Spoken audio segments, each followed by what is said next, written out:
Já parou para pensar de onde vêm os significados das palavras que a gente usa no dia a dia?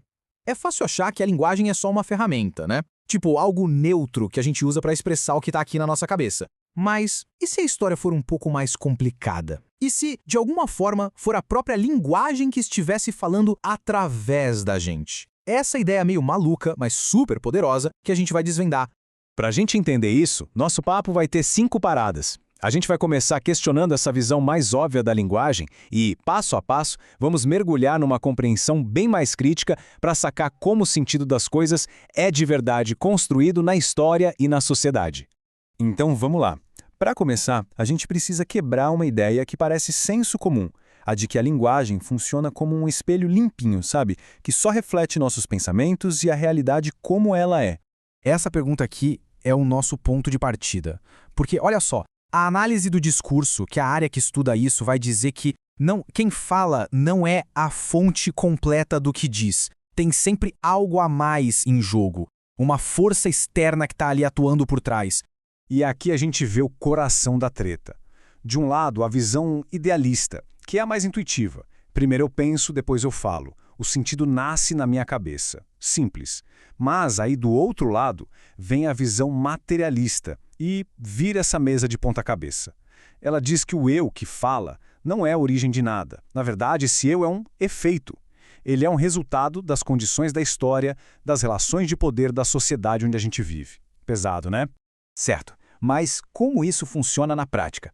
Para entender, a gente precisa de um conceito-chave: ideologia. E para tudo. Esquece aquela ideia batida de ideologia como sendo só ideia falsa ou manipulação política. Não. O conceito que a gente vai usar aqui é muito, mas muito mais profundo. O filósofo Louis Althusser dizia que a ideologia não é tipo um véu que esconde a verdade. Pensa nela mais como os óculos que a gente usa sem nem perceber que está usando. Ela é o próprio sistema que organiza a nossa percepção da realidade. É por causa dela que as relações sociais parecem naturais, óbvias, como se sempre tivessem sido assim. E essa citação do Michel Peixoto é perfeita para ilustrar isso. A ideologia cria o que a gente chama de evidência. Pensa bem, ninguém precisa chegar para a gente todo dia e explicar o que é um chefe, certo? Esse sentido já está dado, já está naturalizado por essa estrutura ideológica que a gente nem se dá conta que existe. Ok, agora segura aí, porque vem um ponto que parece um nó na cabeça. A afirmação é: a ideologia não tem história própria. Ué, como assim? Como uma coisa tão fundamental pode não ter uma história? Mas calma, tem explicação. Dizer que a ideologia não tem história não é dizer que ela é eterna, que está fora do tempo. A sacada é que ela não é uma coisa independente que vai viajando pelos séculos. Pelo contrário, ela é sempre o resultado das condições materiais e sociais de uma época. A analogia do rio é ótima. A ideologia não é a água que corre, mas a forma do leito do rio, que é moldado pela geografia daquele momento histórico. Beleza. Então, se a ideologia é essa estrutura gigante, como é que ela opera no nosso dia a dia, na nossa fala? Bom, a resposta para isso está num outro conceito: as formações discursivas. Para facilitar, pensa nelas como as regras do jogo da linguagem para cada contexto. É super importante entender essa escadinha. Lá no topo, a formação social, que é a estrutura geral da sociedade. Dentro dela, vários grupos estão disputando visões de mundo e isso cria as formações ideológicas. E aí, finalmente, essas ideologias se tornam concretas na linguagem através das formações discursivas. São elas que, na prática, regulam o que pode ser dito. E essa definição do Peixoto é a chave. Uma formação discursiva é muito mais que só um jeito de falar. É um sistema de controle, bem sutil. O mais poderoso é que ela define o que parece normal, o que parece lógico, o que sequer é pensável dentro de um certo grupo social. Essa frase aqui resume tudo. O sentido não está dentro da palavra, guardadinho como num dicionário, nada disso. Ele é o resultado de uma disputa. Ele depende das posições ideológicas que estão em jogo naquele momento histórico. Isso quer dizer que as palavras são, na verdade, verdadeiros campos de batalha pelo significado.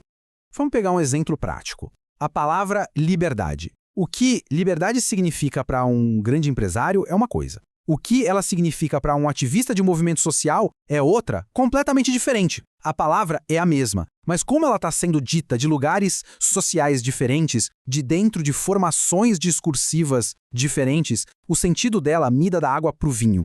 Ok, A gente falou da estrutura macro, da sociedade. Mas e a gente? Onde cada um de nós entra nisso tudo? Como essa estrutura gigante nos transforma em sujeitos que se sentem totalmente livres para pensar o que pensam? O nome desse processo é interpelação e funciona como um chamado. O exemplo clássico é o do policial que grita na rua: "Ei, você aí!"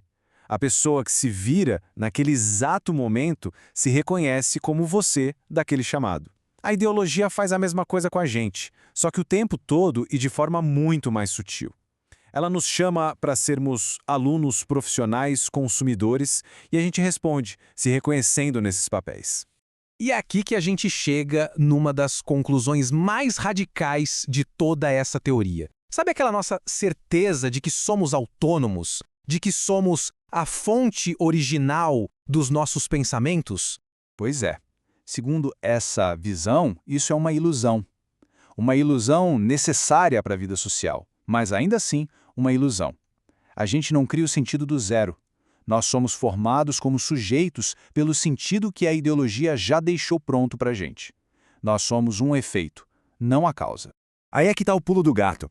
A gente é sujeito, ou seja, age no mundo, mas ao mesmo tempo a gente é assujeitado, submetido à ideologia. E o mais genial ou assustador é que a ideologia funciona melhor quando a gente acha que está agindo por conta própria, por pura liberdade. Quando, na verdade, a gente está só ocupando o lugar que o sistema já preparou para a gente. Certo. Ufa. Depois de todas essas ideias que viram o nosso senso comum de cabeça para baixo, fica a pergunta, tá, e daí? O que a gente faz com isso tudo? Como isso pode mudar o jeito que a gente enxerga o mundo? O mais importante é pensar nesses conceitos como um kit de ferramentas. Com eles na mão, a gente consegue analisar qualquer discurso que aparece na nossa frente, de uma notícia na TV a uma conversa de bar. E a gente começa a entender não só o que estão dizendo, mas principalmente por que estão dizendo daquele jeito, de qual lugar social e com quais efeitos. Isso nos deixa com essa pergunta final. Olhar para a linguagem desse jeito não é só um exercício acadêmico. É uma ferramenta política poderosa para a gente entender as disputas e as relações de poder que marcam o nosso tempo. Afinal, se o sentido das palavras é produzido na história, analisar os sentidos que circulam hoje é a melhor forma de ler o mundo em que a gente vive.